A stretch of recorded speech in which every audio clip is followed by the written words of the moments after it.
The state of Florida, our nation's third most populous, evokes a wide range of images and associations. For some, it's defined by its nickname, the Sunshine State, an acknowledgement of its famously warm weather and bright skies. For others, it's symbolized by the orange, one of its most iconic and fruitful crops. Still others think of tourism, since a staggering 143 million people visited the state last year. Those visitors come for many reasons. Families making trips to Disney and other theme parks, college students chasing fun and sun during spring break, nature lovers exploring the Everglades and the Keys, cruise goers setting out from its many ports, snowbirds seeking relief from northern winters, and international travelers drawn to shopping, beaches, and the quintessential American vacation. But Florida's character runs deeper than theme parks and orange groves. Its history is layered with stories of discovery and reinvention. It is believed that human beings first arrived in what is now Florida 14,000 years ago. Much later, in 1513, the Spanish explorer Juan Ponce de Leon landed on its shores and named it La Florida, the land of flowers, in honor of its lush landscape. Just a few decades after his landing, in 1565, the Spanish founded St. Augustine, making it the oldest continuously inhabited European established settlement in what is now the continental U.S., predating Jamestown, Plymouth, and Williamsburg. Centuries later, Florida became the launch pad for a different kind of quest for the unknown, space exploration. In 1962, the first American astronaut orbited Earth from Cape Canaveral, and countless missions have followed from there and the nearby Kennedy Space Center. Of course, another layer of Florida's identity that's worth mentioning is how, at least among those of us living here in the tri-state region, it often evokes both fascination and frustration, a kind of cultural paradox we project our hopes and fears onto. On one hand, many people here in New York admire Florida for its appeal as a sunny, warm, and growing state. On the other hand, the state often becomes the subject of mockery, particularly because of its political landscape. Whether it was the 2000 presidential election with the infamous hanging chads, or the frequent visits of business leaders and foreign dignitaries to Mar-a-Lago, Florida's political issues tend to grab national attention. While these moments fuel a critical view, the reality is that Florida really isn't all that different from other parts of the country, in the sense that many of the same debates, challenges, and viewpoints which one may encounter there are actually just as prevalent here. After all, it's a state that draws millions of people, many of whom move there from the very same region that we live in. Yet if we move beyond the headlines and stereotypes, a deeper Florida emerges. One not defined by sound bites, but by sacred sounds and ancestral stories. This is where we begin to see Florida not just as a place of sunshine and spectacle, but as sacred ground. While religious diversity is evident across all 50 states, it still doesn't compare to the rich religious variety in Florida, particularly in South Florida. This region, home to the Miami metropolitan area, stands out as one of the most ethnically, racially, and religiously diverse areas in our country, a true melting pot of traditions, beliefs, and practices. That melting pot in many ways is representative of the wider Caribbean world which South Florida is adjacent to. In that, most Caribbean cultures represent a mixture of African, European, and indigenous traditions, which blend together to form a kind of Creole culture. Though it's located in the U.S., Miami has been called the capital of Latin America because of its large and diverse Latin American population, its strong cultural, economic, and political ties to Latin America, and its role as a hub for Spanish language media, international business, and immigration from across the hemisphere. Miami and its surrounding suburbs are the only places in the United States where a majority of residents were born outside of the country. For instance, 58% of Miami residents were born abroad, compared to just 36% in New York City. The linguistic landscape is equally diverse, with most Miami residents speaking a language other than English at home, especially Spanish and Haitian Creole. This blend of cultures and religions is not only a testament to Florida's uniqueness, but also an enriching factor for the community, creating an environment where unique spiritual practices thrive and intersect in fascinating ways. On a recent trip to Miami, I was fortunate to experience a well-curated exhibit on the religious diversity of South Florida at the History Miami Museum. It was called Sanctuary, Our Sacred Place. The show, which ended in March, was a compelling exhibition of photos by a self-taught documentary photographer from Miami's Little Haiti neighborhood, a photographer named Whistler Dellis Fort, which explored the spiritual roots of Miami's diverse communities.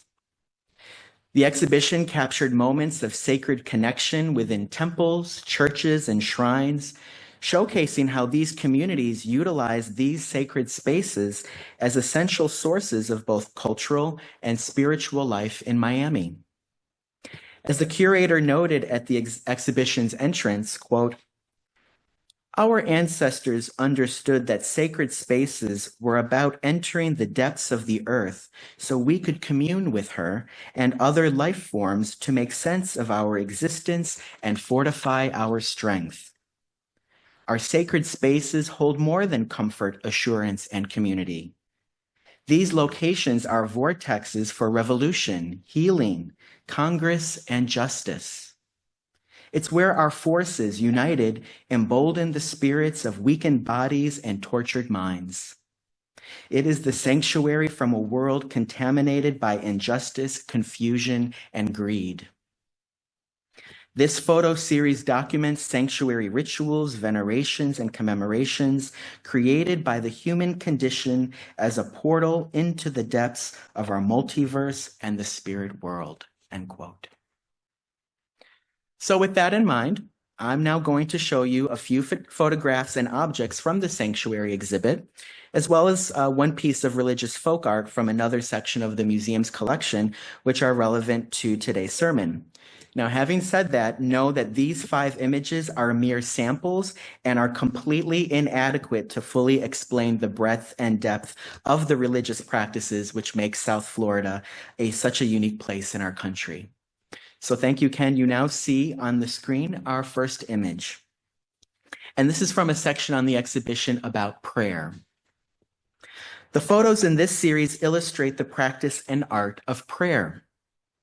Within the myriad spiritual practices and religious rites, sacred systems of belief utilize channels which facilitate communication between devotees and the powers beyond. Whether through gestured hands, mantras, sacred vessels, incantations, or venerations, prayer is a fundamental process within all spiritual and religious systems. In this photo, taken at a Roman Catholic church which ministers to a Haitian American congregation, the priest is holding a sacred vessel called a monstrance, which contains the sacred host believed to be the body of Christ. As the monstrance is blessed with incense, the congregation prays on their knees or standing up, with arms outstretched or closely holding rosary beads. A photo like this one depicts a disposition of prayerful practice and demonstrates the joys, pains, and revelations experienced during this active dialogue between the human believer and the divine. Now, Ken, would you please show the second image? This next image is a set of 3 drums. These drums were acquired by the museum in 1996 and are the handiwork of an artisan named Ezequiel Torres. These Cuban-style percussion instruments are related to an Afro-Cuban religious tradition you may know called Santeria. Over 100,000 people in South Florida practice this religion, which is based on a fusion of West African Yoruba spirituality and Roman Catholicism, where music and drumming play a central role in ceremonies honoring deities known as orishas. The double-headed drums are called bata drums and are played in the religion's most significant ceremonies. Playing them is a way for practitioners to connect with the religion's pantheon of deities. The craftsmen who made these drums came to Miami in 1980 during the Mariel boat lift, in which the Cuban government temporarily opened the port of Mariel, allowing 125,000 citizens, many facing political or economic hardship, to depart for the U.S. in search for freedom and opportunity. The legacy of the Mariel boat lift is still with us, as contemporary voices on the far right continue to cite that event as evidence of the need for stricter immigration policies. Now, Ken, would you please show the third image? This image has to do with a section of the exhibition about sacred water. You'll see in this photo a decorated altar with a blue and silver color theme. This altar is dedicated to the Orisha Yemaya. In Santeria, she is the goddess of the ocean, rivers, and motherhood. She is also syncretized with the Roman Catholic figure popular in Spain and known as Our Lady of the Rule, who is also one of the Black Madonnas. The colors, the shells, the mermaids, the ceramic fish, and the flowing fabrics on and around the altar, all of it reflects Yemaya's connection to the sea and to her nurturing and protective energy. As we know, water shows up again and again in spiritual traditions. It's used for purification, nourishment, and healing. It can also, in this case, represent the vast seas that separate people from their ancestral lands, carrying both memory and longing. You get a clear sense of that sense of separation in the poem we heard as the meditation this morning by Richard Blanco, as he imagines his mother flying over the sea from Cuba to the US, writing, quote, "One last glimpse at all she had ever known. The palm trees wave goodbye as she steps onto the plain. The mountains shrink from her eyes as she lifts off into another life," end quote. We know too that in many spiritual practices, baptism perhaps being the most prominent, that water is a symbol of transformation and rebirth. Water also reminds us that our first sanctuary was found in nature, and that we have a responsibility to care for the earth's sacred resources. So also in that spirit, I want to share a product and practice that brings many of these themes together. In the early 1800s, a chemist in New York City named Robert I. Murray created a botanical product called Florida water. It's a citrus and floral scented cologne, and while it was originally sold as a unisex fragrance, it quickly became a favorite in various spiritual and folk traditions. It's used for cleansing, blessing, and protection. The name is a reference to the mythical Fountain of Youth, which some believed was located in Florida, a place long associated with renewal and vitality. Its name suggests that Florida itself, with its lush landscape and spiritual richness, continues to offer a kind of healing that is more than just skin deep. So in a moment, I'm going to share with you my own bottle of Florida water with you. I'm going to pass it around as a kind of water communion ritual. So feel free to spray it on your skin or on your fabric and use it to anoint your hands and forehead, whatever feels meaningful to you at this moment. And another interesting point of connection is I looked closely at the bottle and it says that the company is based in Westwood, New Jersey, which is not too far from here, and which is where I was serving until last month too. Pass it around.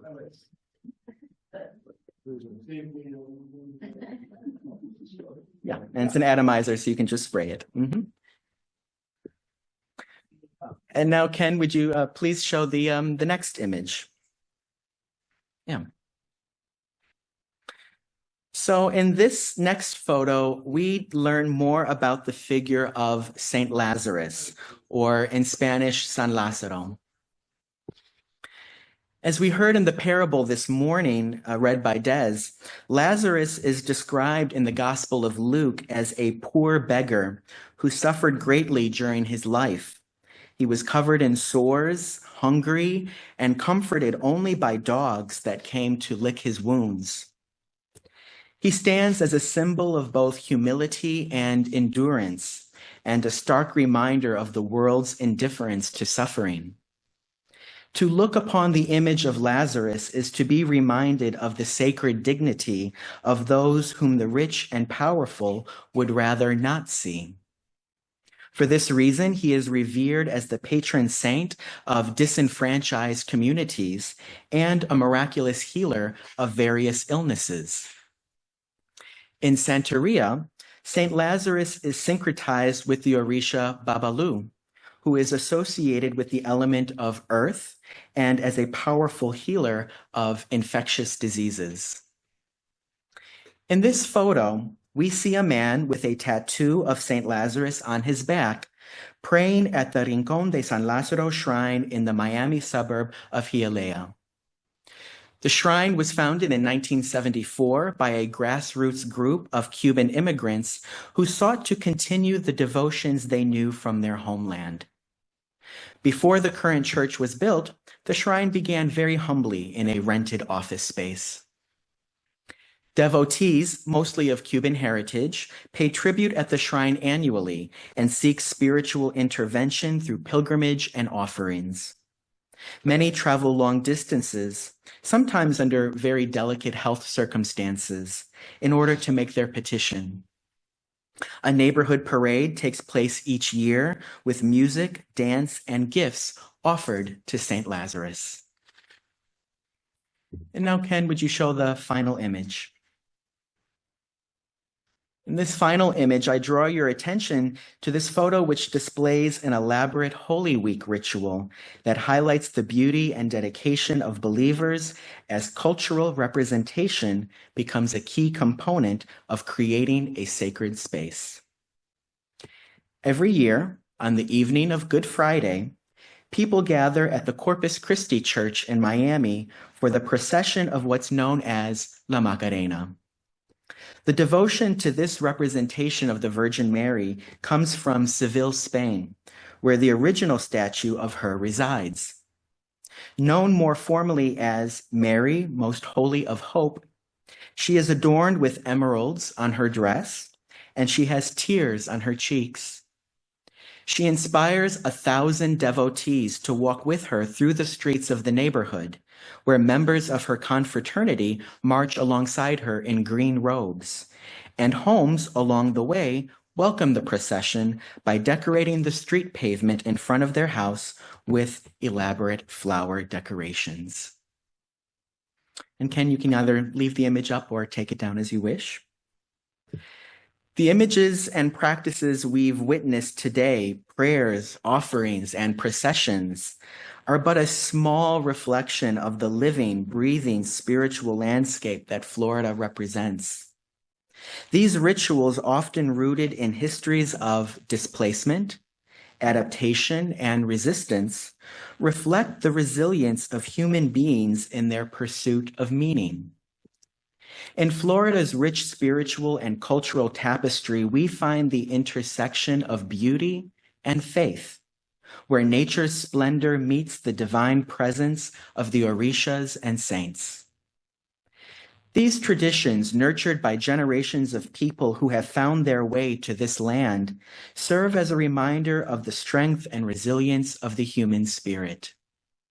In the words of Richard Blanco's poem, "It isn't where you're born that matters, it's where you choose to die.